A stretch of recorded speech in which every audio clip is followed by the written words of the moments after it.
ASMR. Hey everybody. So today I thought I would read a couple creepy stories from this webpage that says 20 creepy true stories that'll make you want to check your closets if you dare. I'm not gonna bother recording my screen because that's just a pain in the butt. Yeah. In the middle of the woods. I got some anxiety tonight, guys.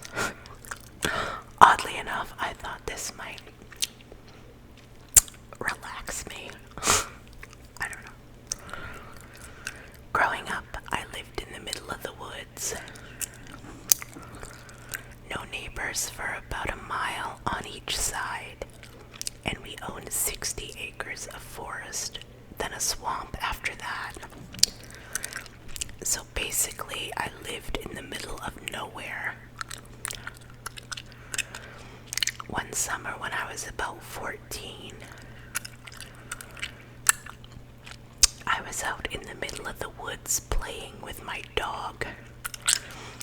I'm an only child and both of my parents were out of town. When I kept feeling something hitting my elbow, I'd go to throw Max's ball and the bump would make me throw it almost straight up. Assuming it was just me bumping it on trees or something, I ignored it. After the fourth or fifth time of it happening, I thought, well, this sucks. I'll just go home.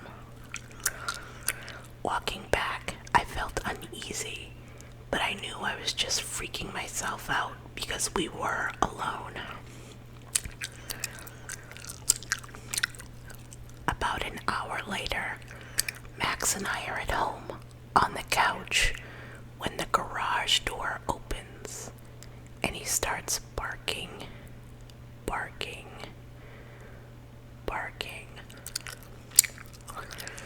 I hop up to go let in Mom or Dad, even though they were home really early.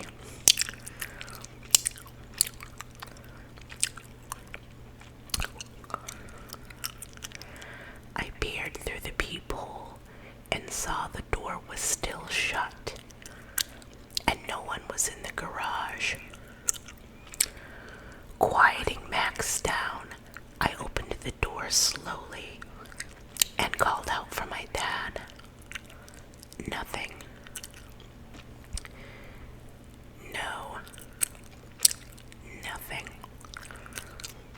Quieting Max down, I opened the door slowly and called out for my dad. Nothing. No response at all.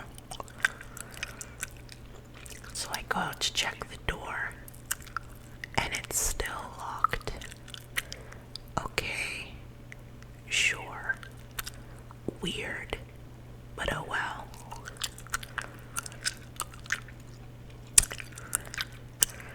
Max had heard it too, so at least I knew that I wasn't crazy.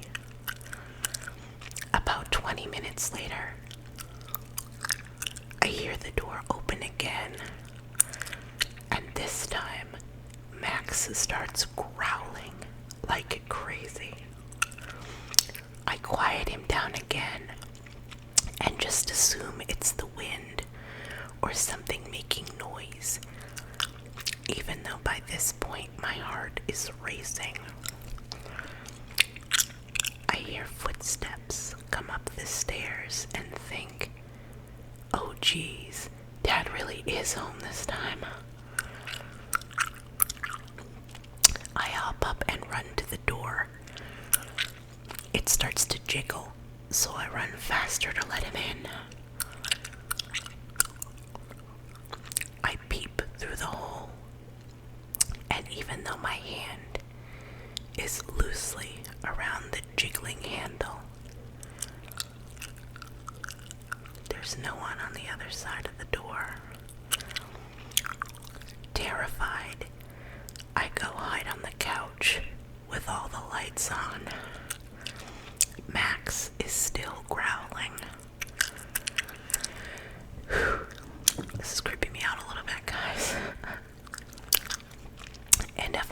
breathing a little weird, sorry to interrupt the story, but if I'm breathing a little weird, like I said, my anxiety is a little peaked right now, and I haven't filmed one of these gum chewing talking videos in a while. And with these headphones on, it sounds insane, but for some reason I'm feeling a little like claustrophobic, like am I sucking in breath to breathe here? Like, I don't know, I just feel a little weird. Anyway, sorry. Terrified, I go hide on the couch with all the lights on. Max is still growling. About an hour after that, I start to feel a little better, even though I'm still terrified. Then I heard the door handle jiggle again. This time it was Max jiggling it. He needed to go outside, and the only way outside is through the garage. Fantastic. I literally sprint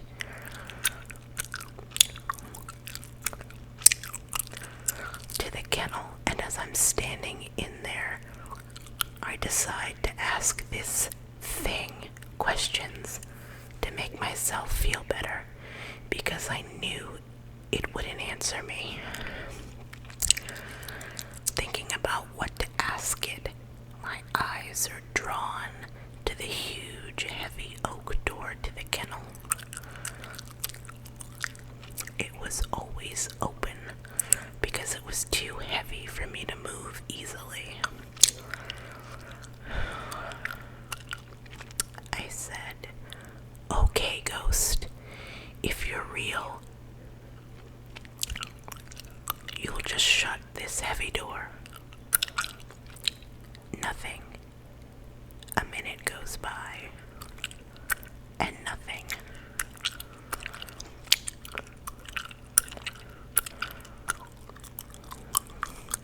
Max is still sniffing around.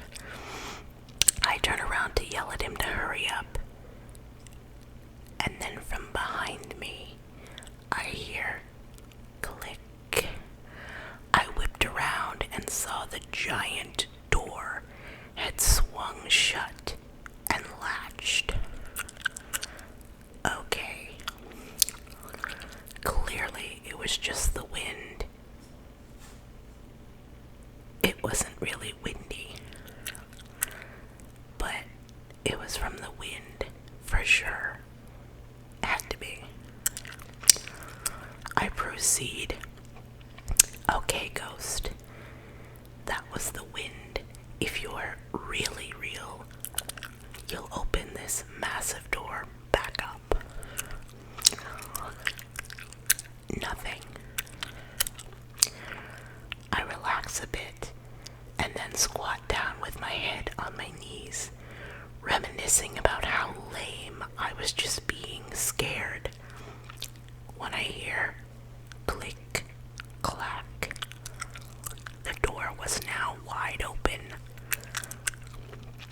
Max was done, so we booked it back into the house, locking every door. For the next 4 hours, I would hear the footsteps on the stairs and the door handle jiggling every few minutes, until finally around 11 p.m. my dad walks in and yells at me for wasting electricity. I never told him or my mom about it until about 4 months later, when my dad came in from hunting after dark. He looked shaken, and I asked him what was wrong. He said he aimed at 2 deer, but missed both completely because it felt as if something was hitting his elbow and making him shoot way above the deer. That's when I told him everything. You know, these stories like where kids live in haunted houses houses with their parents and stuff, or they experience something really like flippin' creepy, it always blows my mind that you hear oftentimes that they don't even tell their siblings or their parents about the things that they experienced until like years and years later when they're adults. And then it turns out that the parents or the siblings are like, it's funny you say that because I experienced this. It's so weird to me because I'm like, man, I would be like, hey, can we move or something? Alright, cartel crime. This one's super short. Living in the northern part of Mexico, the drug cartel's war was very intense in the city where I live a couple of years ago. I was waiting to cross the street when I saw a big truck dumping a plastic bag that happened to contain a dismembered body. The worst part is that nobody did anything. I just waited for the light to change and ran like hell. Okay, that's creepy on another level. Ugh. You're not supposed to answer. My old coworker had a son that was in his mid-30s, and he had a son named Hunter that was 4 or 5. She said that Hunter would have bad dreams and that he would sleep with his dad when he got scared. One night his dad woke up because he heard Hunter calling him, but he was calling him by his name, not Dad. So he went to his room and he was asleep.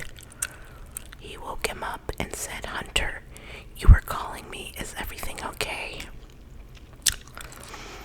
And Hunter said, Dad, when they call you, you're not supposed to answer. And he fell back asleep. He asked him about it in the morning, but he said he didn't remember saying it. I get chills when I think about it.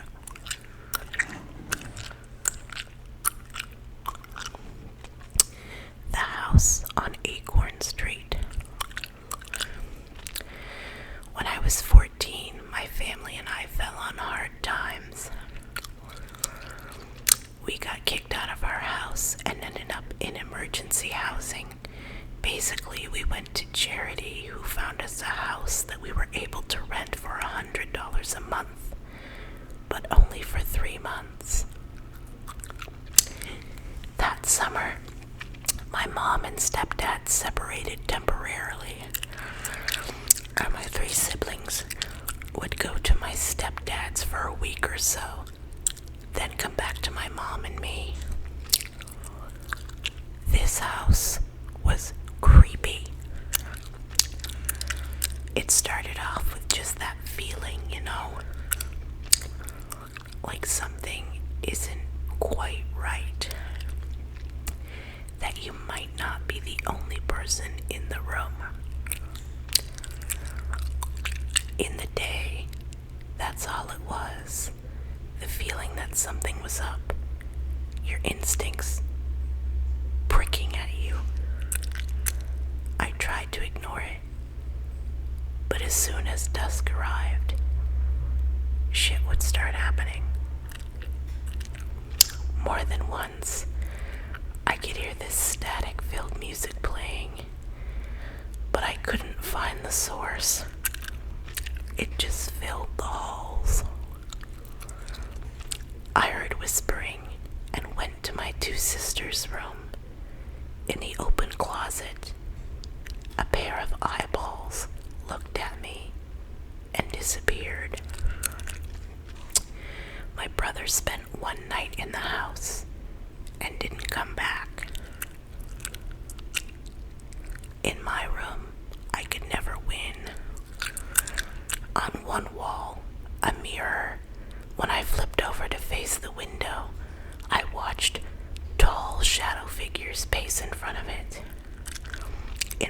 mother's room, the same shadow figures paced in circles around her room.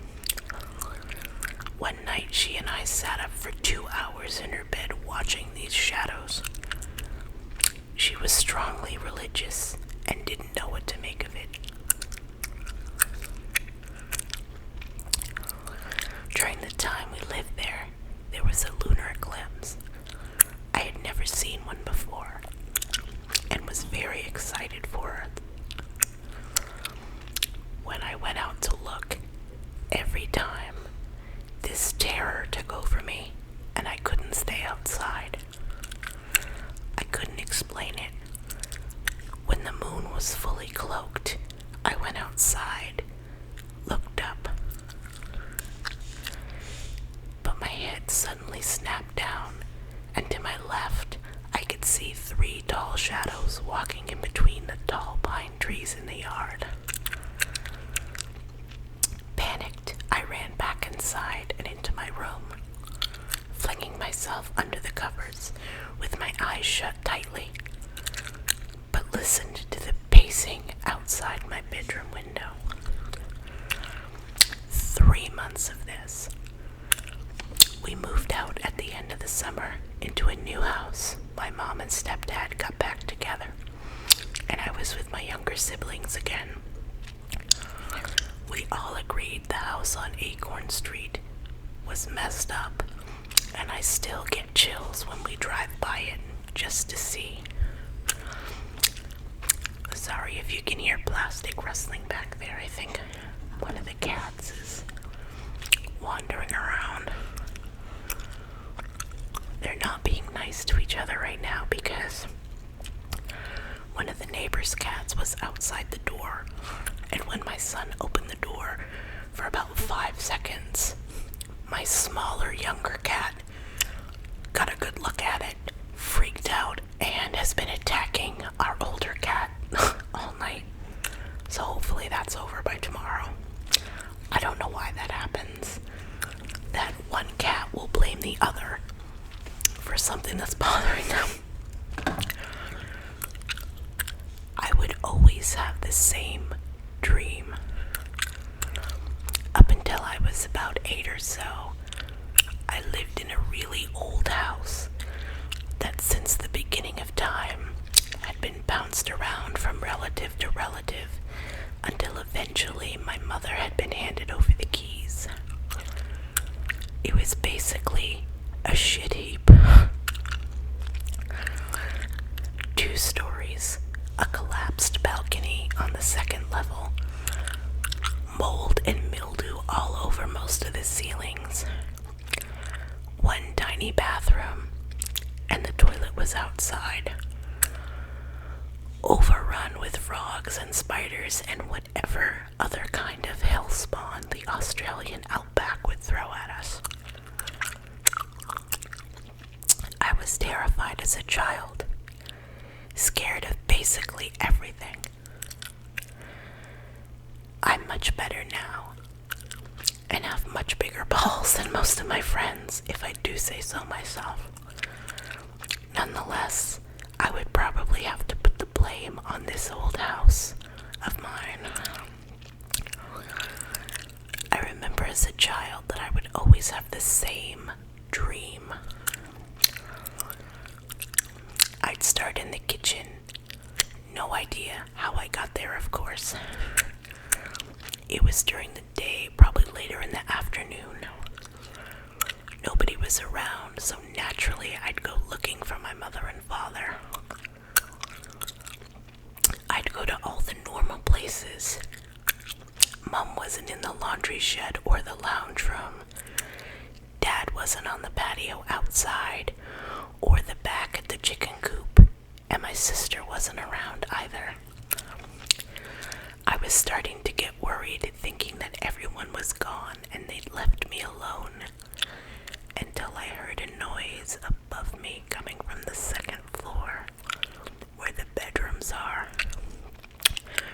Relieved, I darted towards the stairs and jumped onto the 1st step. Then I felt it. There was something in the back of my head.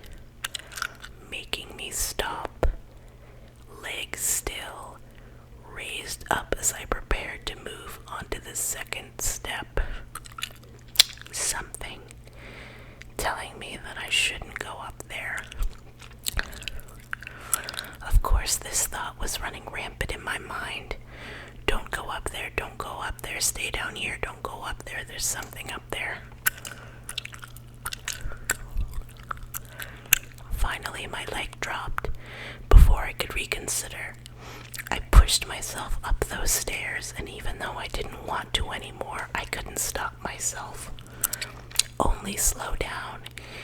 Each step was taken at an agonizingly slow pace. I wanted so bad just to go back downstairs and find someone. Run to my grandparents' house and stay with them until my mom was home. But eventually, I rounded the corner, leaving only the last few steps leading up to the floor ahead of me. There was nothing there. I couldn't see anything in the stairwell. I started getting hopeful at this point. Maybe it's okay. Nobody's here. I was just imagining things, and it's going to be fine. I'm still taking the slow steps up when it appears. Something's there. I can't actually remember what it was, and I never could after I woke up. But it was horrifying, beyond belief. I would always try to close my eyes, because that was my thing as a child. If you can't see it, then it can't see you. But I could still see it. I couldn't blink. I couldn't shut my eyes. It was like my eyelids weren't working. I would even try holding my hands in front of my face, but still I couldn't block it out. I could see through my hands, and I couldn't do anything. I was frozen, unable to do anything except stare at this thing, all but a meter away from me. Whatever I saw, whatever I did for those 8 years I was at that house, I had to force myself up the stairs, day or night. It was horrifying. My mother sighed and tried to reason with me. My father growled at me and called me a coward, and my sister just laughed and said I was retarded. But every time I had to go up those stairs, as soon as I hit the top stairwell, I had to stop and make sure that I could cover my eyes with my hands, or that I could shut my eyes. Of course, it would terrify me most when I'd go to blink and wave my hand in front of my face, and it wouldn't work, and I'd realize I was in the dream. Okay, last one. Haunted truck. I used to have a truck that I swore had the ghost of a dead baby in it. I used to get home late from my job as a dishwasher, and after I parked and was sitting in my driveway with the engine off, I would hear this really faint sound of a baby crying. Late at night when it was quiet, it used to make my hair stand on my arm. I used to get home and hop out of the car in fear of hearing it. One night, I decided to sit there and just listen. Try to pinpoint the sound. Eventually, I discovered that it was indeed not a dead baby. But when I undid my seat buckle, the old spring of the seat belt retractor would slowly start pulling the belt in, creating a faint noise that sounded like wailing. Well, at least, I'm sorry. Well, at least that one had a non-creepy ending. Yeah, some of these were creepy. I'm creeped out reading them, probably because my anxiety's peaked. But yeah, I'm glad I managed to make this video. Hopefully the audio is good. I haven't done one in a long time. Usually the cats are being insane, but I think right now they're hiding from each other, so I guess it worked. Except for the slightly annoying plastic bag sound in the background. But yeah, I don't know, you guys, sometimes I go through this funk with my videos where, like, I just not feeling it and don't feel like posting a video or watching videos or commenting.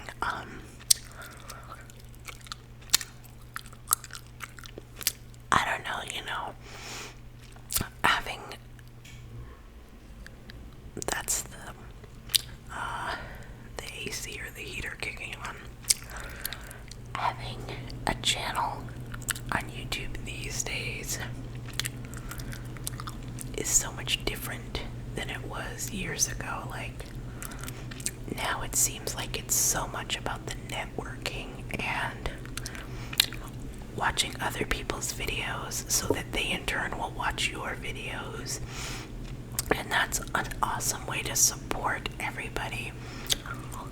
But when you grow your audience, and a lot of your audience or most of your audience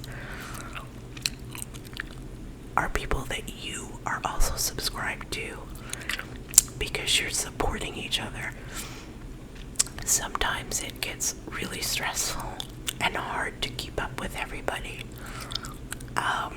because you love the people that are supporting you and you enjoy their content too, but you also want people to come to your channel that are genuinely just want to watch your channel just to watch it. And I think it's hard to balance that when you're trying to grow your channel. Some people are lucky that people just naturally flock to their channels and they get subscribers. But a lot of us, especially in the ASMR and mukbang, whatever community, if you're trying to grow your channel, there are so many ASMR and mukbang channels out there that in order to grow, you kind of have to do the whole sub for sub thing for at least a while. But the problem with that is that people can only genuinely support each other for so long before you all get behind. And unfortunately, I'm at the point where I get behind a lot. And then you get frustrated because you're trying to put out content, but also you want to be supportive to your friends that have been supportive to you. And it kind of becomes a job you're not being paid for yet because you're not monetized yet. And it kind of makes you think that you probably should have just worked more on getting content out to begin with and not focus so much on sub for sub, because it gets to be a lot. Like I said, I love the people I'm subscribed to, but I get really far behind. And then sometimes those people get frustrated that I haven't been able to watch their videos and they probably just unsubscribe to me. And then you lose the subscribers. I don't know. I'm rambling now. I am rambling now. I do not know. But it's kind of calming me down a little bit to just talk. Yeah. Yep. Just gonna chew some gum and whisper about nothing. Although I probably should end this in a minute because I'm at 30 minutes 52 seconds. And I don't have that much space on my phone. So I'm probably gonna have to delete everything in order to do anything with this video.